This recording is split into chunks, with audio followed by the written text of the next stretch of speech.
Um, I'm gonna stop sharing my screen now. Cool. Should I Me? share mine? Yes, please. Thanks, Tom. Great. Lovely to meet everyone. Yeah. So I'm Tom from Plinth. And yeah, as Neve said, Plinth is a system that Young KNC is using to manage their grant program, both on the application side and on the monitoring and reporting later on. So we, as an organization, we provide this platform to around about 1,000 different organizations across the country each month. And it can do lots of different things, but I'm mostly going to focus on how you would get access to the grant application form, how you'd fill it out, and how you might be able to come back to it if you want to make any changes at a later date. So I'll walk through that as if I was setting up a new account for a new organization. I'll obviously use some fake information so it's not um, causing havoc. And then I'll show you how you can do that. So the first step for this is if when you're using when you're going to the information about the grants on the Young KNC website, you'll get to a page that looks a bit like this, and you can scroll down and see the information about all the different grant programs and see all those grants that Neve was just talking about.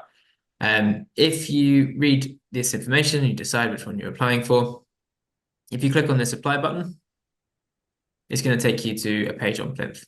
And this will give you a bit more detail about the grant, all the things that we've just been talking about. It'll also give you some information about any template forms that you might need to fill out and upload as part of your application. And it will give you an option to print the application form even before you start. So if you click this button, it will give you an option to print all of those questions. Now, when you first get here, it's going to ask you to either create an account or log in. So if you haven't got a Plinth account before, which I think most of you won't, and if you click this button, it's going to ask you to first create a user account and then add a little bit of information about your organization. So I'm going to create an organization under an account of Test Young KNC. And this, I'll just create a fake email address, but you should use a real one when you actually do it. The password, obviously make sure that the password is nice and secure. Much more sensible if you can use one that you don't use in other places. But I'll just create a short one because it's not going to do much. So I'm going to sign up. It's going to ask me whether I'm a charity registered in England, Wales, or Scotland. You don't have to be to sign up. The only reason why this is useful is we can find a bit of information about an organization. So if any of you, I can see someone here, we can search through some of the charities and charity commission, which will save a little bit of time. If you're not, or if you can't find your charity in this search, just click this button and put it in here. So just type in the name of your organization directly. So you don't have to be a charity for this to work, but it can be helpful if you are to save a bit of time. If you click next, it's going to ask you for a link to your website. It's up to you whether you decide to do that or not. If you don't, you can go through. It might ask where you work. So this could be, you might want to just put Kensington and Chelsea in here, but if you work in a few other boroughs or if you work in specific wards of Kensington, Chelsea, you can type those in and be a bit more specific. Once you've done that, it'll take you back to this page. But now you'll see that you've got a different button. You've got the next button here. So you can click that and it's going to take you to the questions that you actually get on the proposal, on the grant application. So you'll have the kind of the organization name, the address, charity commission number, turnover, website address, all of those things. You can go through and fill these in at any time you want.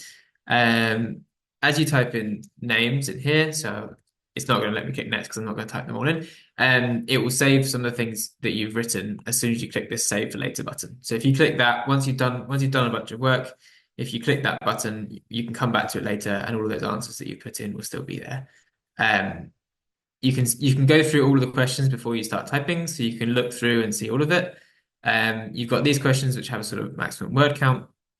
On the upload documents questions, this is where you would just want to upload a document that you see here. Those template forms are on the cover page that you saw earlier. So if you download those before you start, that can be really useful.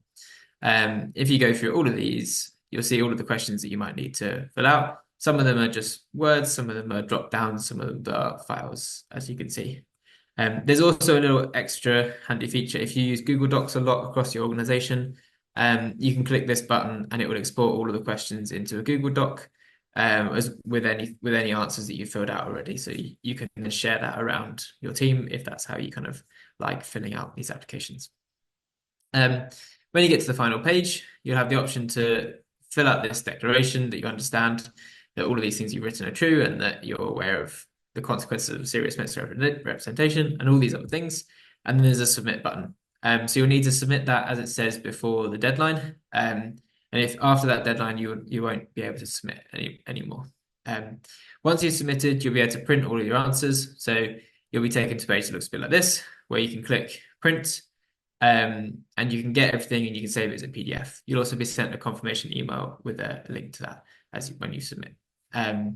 So, well, if you get to this page, you have a look through, you download these files, and you want to have a look and come back to the application that you saved.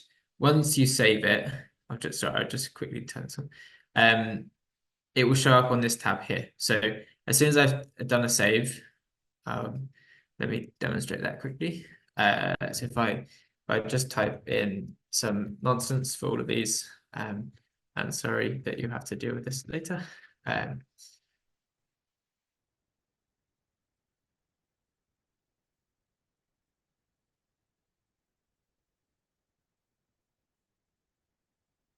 There you go. So if I just, I've got all those, I've saved them, I'll be able to come back to them. If I click here, I'll now see that this application form that I've started is already here, and I can click edit and come back to it, and it will have all of my answers that I filled out here. Of course, you might want to make multiple different responses to the same application form if you're applying for multiple different buildings. And if you want to do that, you can just use this button here to start a new response. What that's going to do is going to empty out all of these answers, but it's not deleted them. You can come back to them if you click on that. You'll be able to see all of the other responses that you've done already. So if you click this button, you can start again, and you can search through all of the different applications you're making just by clicking on the different numbers in this drop down. So you can see those really easily. So yeah, that's kind of in the main how you can make an application for one of these application forms on Plinth. You can make applications for multiple of the different grants. So if you go from that grant guidance, you can click on the different apply buttons and choose the other grants and apply to those, and they will all show up on this page for you, so you can come back and edit them whenever you need to. And whenever you go to that link, it will save all of the answers that you've gone to. The final thing to be aware of is you can work on this across multiple different people in the same organization. So if you are if you start filling it out and you want someone else in your organization to finish it off, as long as you click save for later at the bottom here, if you click on the settings and go into this admin section, you can put in the email address of someone else that you want to come along and work on the grant application form with you. I would just select them and put them as a user, put in their email address and click invite. That's all you need to do. They'll be emailed a link with some instructions about how to get set up, and then they'll be able to find those grant applications as well. When you register, you will also get a few other things that pop up on the left here. You don't have to use these to be able to fill out the actual grant application itself, but these essentially are a series of other tools that you can use for your organization if you want to use them as a database, a CRM, case management system, or a way of doing some impact measurement. And so it's useful to know what those are, but they're not vital for making the application itself to Young KNC. So yeah, I'm happy to answer any questions on that, especially if there's anything that I've missed out. Thank